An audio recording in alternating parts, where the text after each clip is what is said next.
ലോക്സഭയിൽ കഴിഞ്ഞ ദിവസം ഭരണപക്ഷത്തെ കടന്നാക്രമിച്ച പ്രതിപക്ഷ നേതാവ് രാഹുൽ ഗാന്ധിക്കെതിരെ തിരിച്ചടിച്ച് പ്രധാനമന്ത്രി നരേന്ദ്രമോദി.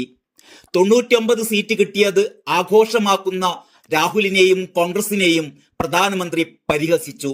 തിരഞ്ഞെടുപ്പിൽ കോൺഗ്രസിന് ലഭിച്ച സീറ്റുകളുടെ എണ്ണം ചൂണ്ടിക്കാട്ടിയായിരുന്നു പരിഹാസം.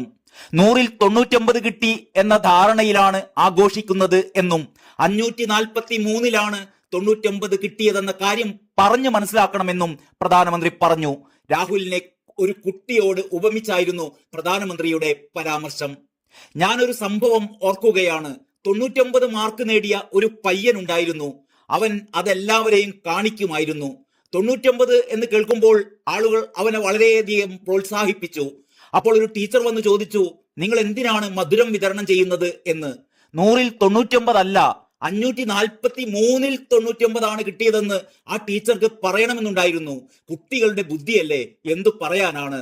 ഇത്രയും പറഞ്ഞ ശേഷം തോൽവിയിൽ നിങ്ങൾ ഒരു ലോക റെക്കോർഡ് സൃഷ്ടിച്ചുവെന്ന് ഇപ്പോൾ ആ കുട്ടിയോട് ആരാണ് വിശദീകരിക്കുകയെന്ന് പ്രധാനമന്ത്രി ലോക്സഭയിൽ ചോദിച്ചു. 1984-ലെ തിരഞ്ഞെടുപ്പിന് ശേഷം 10 ലോക്സഭാ തിരഞ്ഞെടുപ്പുകളാണ് രാജ്യത്ത് നടന്നത്. എന്നാൽ ഒരിക്കൽ പോലും കോൺഗ്രസിന് 250 കടക്കാൻ കഴിഞ്ഞിട്ടില്ല. ഇത്തവണ വെറും 99 സീറ്റുകളാണ് കോൺഗ്രസ് നേടിയത് എന്നും മോദി ഓർമ്മിപ്പിച്ചു. ലോക്സഭാ തിരഞ്ഞെടുപ്പിനോടൊപ്പം 4 നിയമസഭകളിലേക്ക് കൂടി തിരഞ്ഞെടുപ്പ് നടന്നിരുന്നു.